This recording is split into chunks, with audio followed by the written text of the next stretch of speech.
All right. Good night, brothers and sisters, citizens of St. Lucia. I want to recognize our political leader, Honorable Philip J. Pierre, our former Prime Minister, Honorable Kenny D. Anthony, our First Deputy, Honorable Ernest Hiller, our Second Deputy, Honorable Sean Edwards, Honorable Alva Baptiste,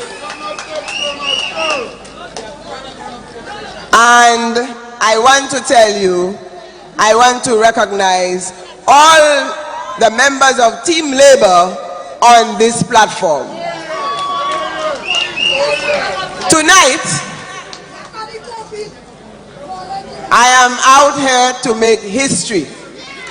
And let me thank the Labour Party for giving me the opportunity to have my maiden speech on the market step. This is the first time that I'm addressing the market step.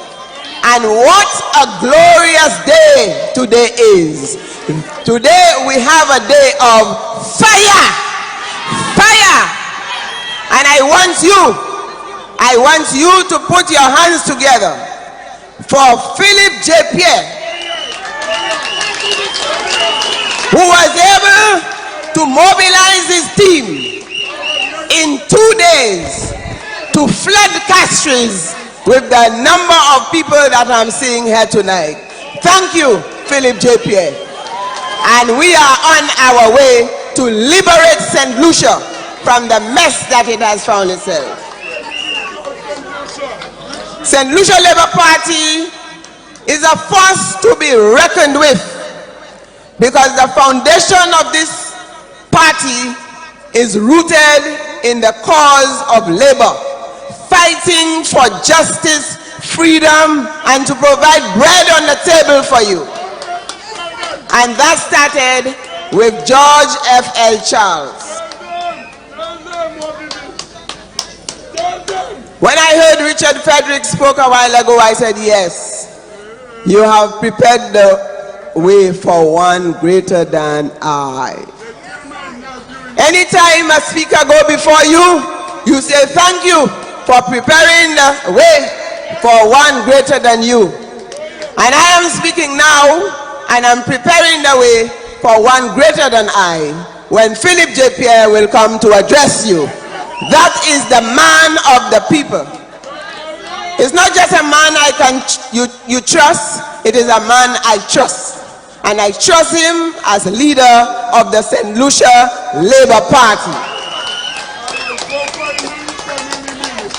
But tonight is a very sad night for me. A sad night when I see what is happening in the country today. A sad night when I saw what happened in the Senate. And my dear people, the women of St. Lucia, could you raise your hand if you are standing here? Raise your hand, all the women of St. Lucia. And I'm telling you, the women are foundation of politics. And when I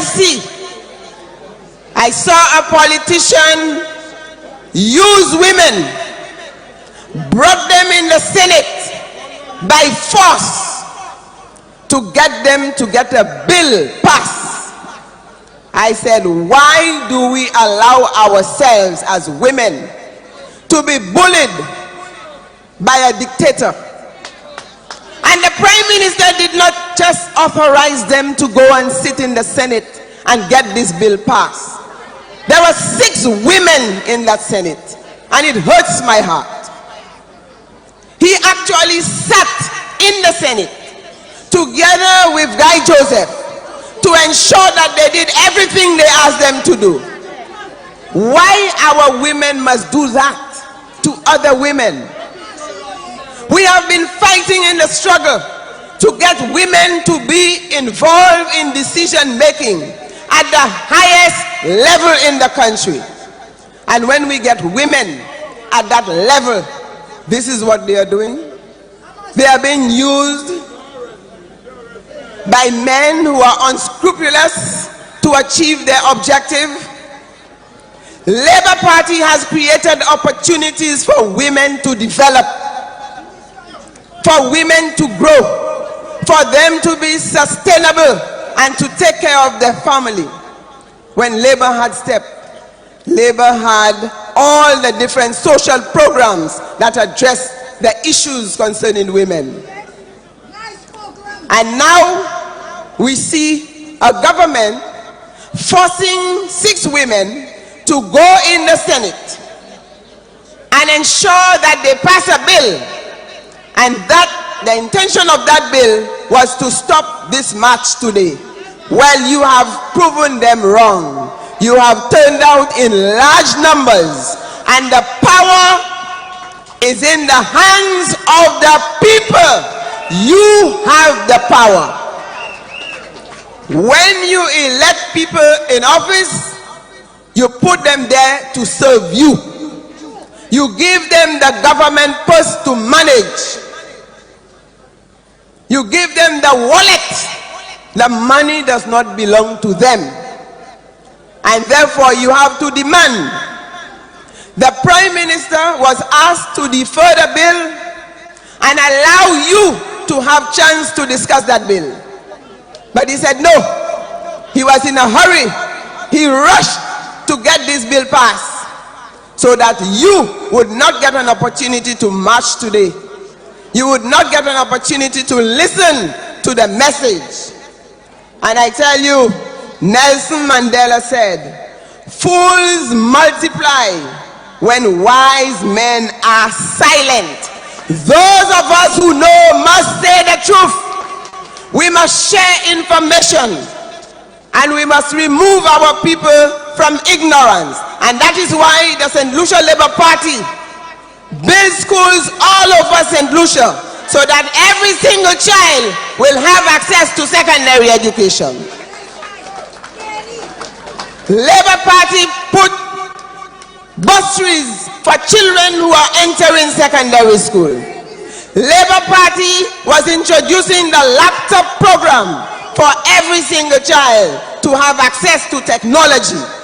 The United Workers' Party came and they squashed it, because they want to keep you in ignorance.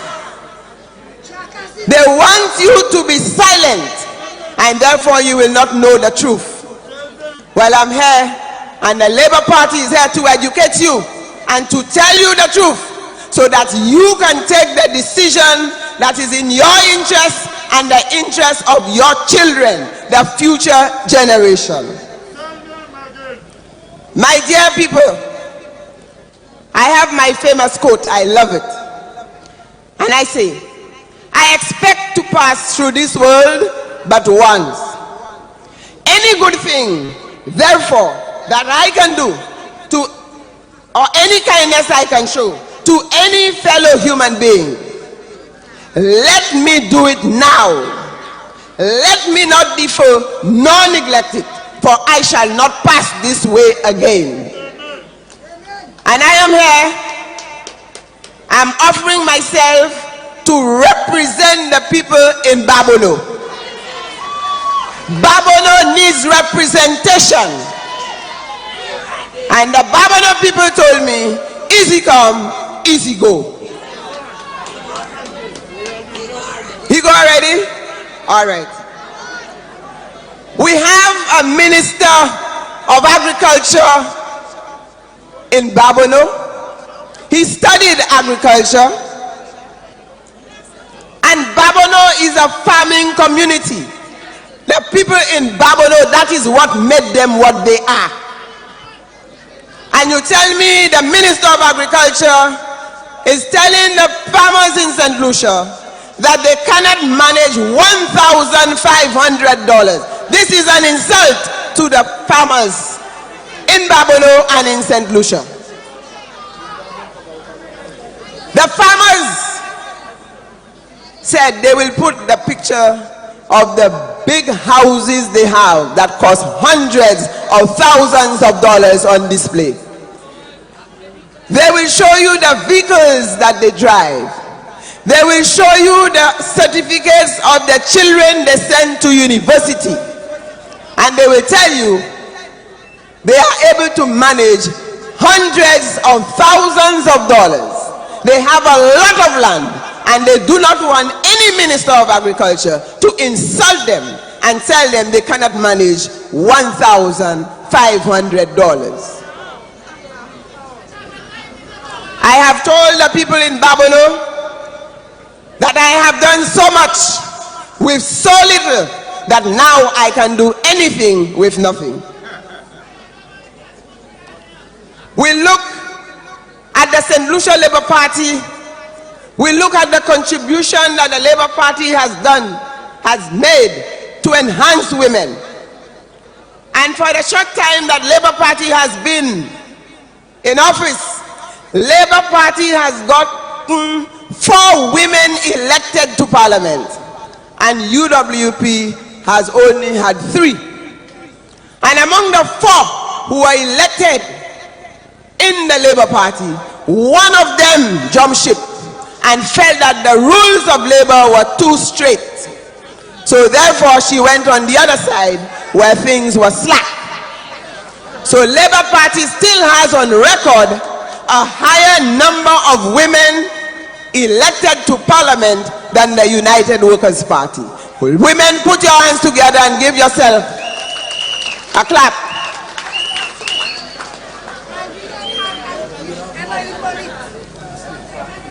When I look at the situation in education, about 80% of the teachers in St. Lucia are women. And in this COVID period, they are having it tough in the schools to encourage these children to wear the mask, to do all the hand sanitization, and to ensure everything is in order. It is rough. It is rough for our teachers. It is rough for our women, especially the mothers who are unemployed, the single mothers who are unemployed. They have to buy uniform, they have to buy books, they have to buy food, and they have to pay facilities fee. And the ministry even asked them to buy the laptop which the Labour Party would have provided for your children. So when a government don't care about your children's education, they want to keep us in ignorance. And I want to tell you, it hurts me when a prime minister says to the nation that he sends his children to school in Canada. I don't mind university, but you see, when it comes to primary and secondary school, your children must come to school here in St. Lucia. Because if you don't send your children to school in St. Lucia, you are saying that our education system is of a low standard. That's for people like you, not for his children, and send his children to Canada. I detest that. And we have to stand for quality education for our children. We have to stand for quality education for all, so that we can make life better for all St. Lucians. Easy come, easy go. Chasney and company must go, and we have to liberate St. Lucia so that we can put St. Lucia back on its path to development. I thank you. That's my